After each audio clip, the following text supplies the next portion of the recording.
Terus terakhir tadi ada mahalul qiyam, ada macam-macam kula suwun seperti dawuh Gus Yasin. Orang itu harus senang. Kata Said Muhammad dalam kitab Haulal Ikhtifal bi Maulidi Rasulillah sallallahu alaihi wasallam. Ini kata Said Muhammad. Dan saya setuju, logikanya itu sederhana tapi nggak bisa dibantah. Kalau ada orang membid'ahkan maulid atau menentang maulid, fakullahu, maka katakan kepada dia, apa dia berani mengatakan limadza tafrahuna bin nabi? Wong tua, siapapun orang tua itu dia anak wis kriting, pesek, wireng.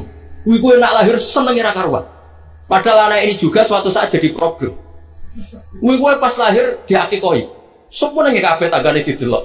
Kon muni ganteng, padahal tanggane do gremeng kan. Ganteng nanti. Intinya sebuah kelahiran itu pasti menyenang. Padahal itu jelas kritik.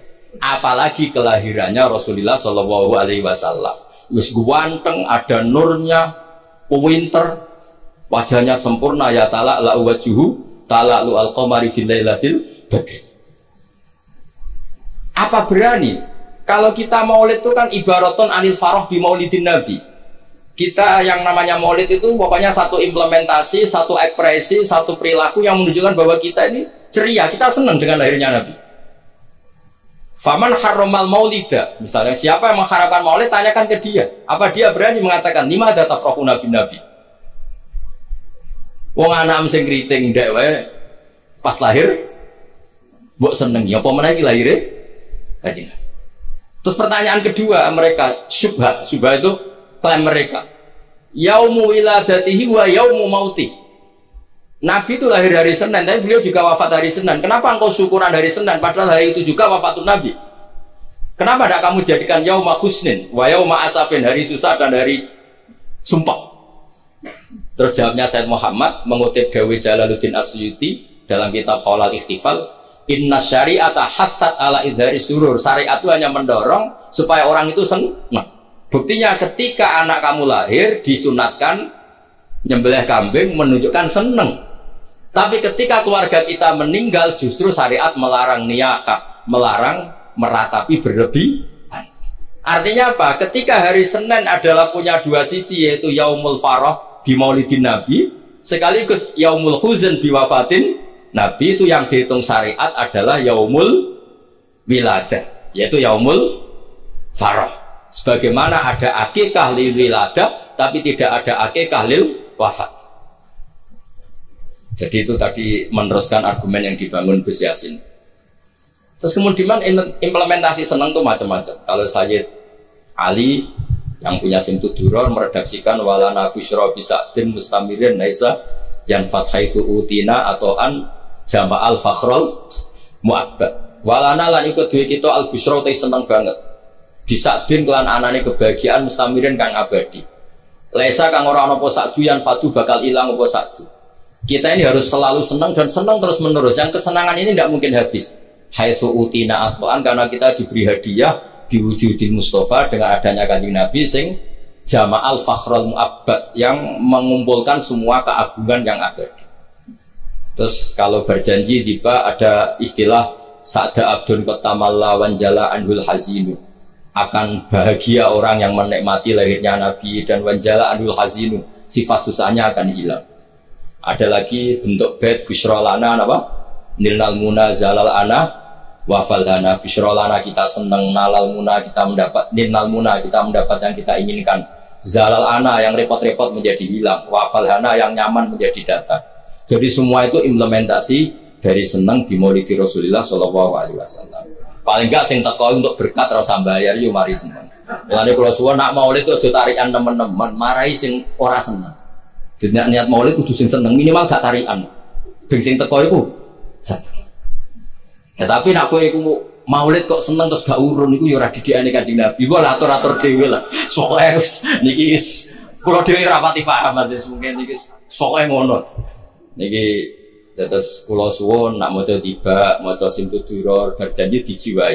Termasuk kenapa harus ada penjelasan nasabnya Rasulullah Shallallahu Alaihi Wasallam. Dan akhirnya orang-orang yang Yahudi, orang Nasrani tahu bahwa Rasulullah Muhammad ini orang yang luar biasa.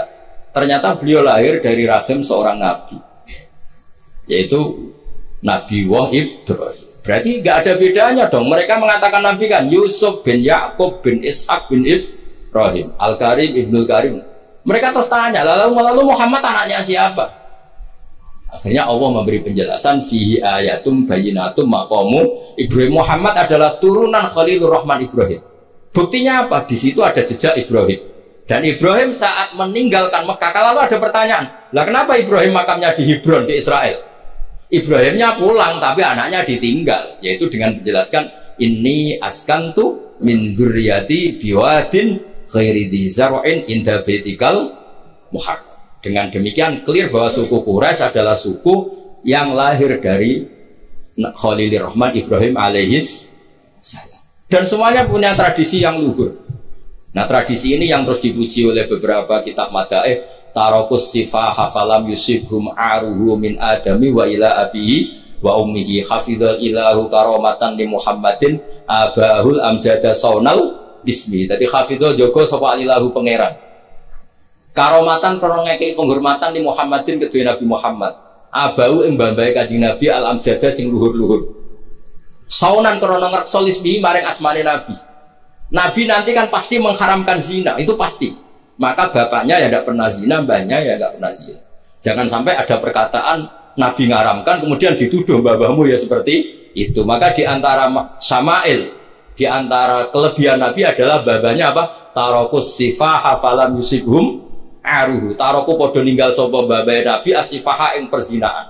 Falam yusib mongkora mekenani hum ing abaan Nabi opo aruhu cacate zina min adami wa ila abihi wa ummi. Terus kula suwun niki wonten Habib Hasan niki kanca kula sangat mahabbah beliau sering ketemu kula seneng sekali kula pernah di TVI. Tapi nak ngundang dinego karena kula niku kan pondok kula niku pondok Quran, ini perlu dimaklumi. Pondok Quran itu benten ya. Kalau pondok kitab itu anak 100 diujar sekali bisa.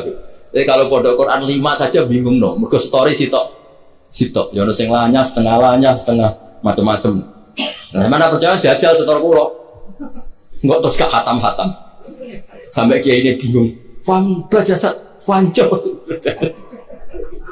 Bareng-bareng alimun hakim. Kiai ini lagi alim, hakimun alim, boten bah niki kira terus kiai ini dibantah. Kono alimun hakim, mono sing hakimun. Nane zaman kula riyen setor, falamma dzahabu bi salah, diganti wawu, walamma dzahabu bi surat Yusuf ono falamma ono napa? Ning sampean Yasin wae ingkar la sahatu wa datan faidhum qamitun barang wis faidhum jamila jarab turun balik faidhum qamitun. Jare sing ngaji, wah gak barbar balik enggak. Lagi Yasin wae ngono pemesak Quran. Kadang dase watin burine wa tawassul bil haqqi wa tawassul bis sabr. Wong dase watin kok ilal ladzina amanu wa amilus sholihat wa tawassul. Iku malaikat Jibril bingung ngadepi. Ki piye ngarepe watini kok burine wong asli. Nak politik kombinasi nasionalis religius dan iki Quran. Terus itu yang menjadikan saya tidak mudah menerima undangan kecuali pernah sepuh keluarga guru karena iktidar lah saya ini memang pondok saya warisan dari bapak itu pondok Quran jadi ya masyhul memang benar-benar saya ini sibuk. Untungnya agak diangkat pegawai Pemprov Gus Yasin tadi makanya ya ngoten mawon. Assalamualaikum warahmatullahi wabarakatuh.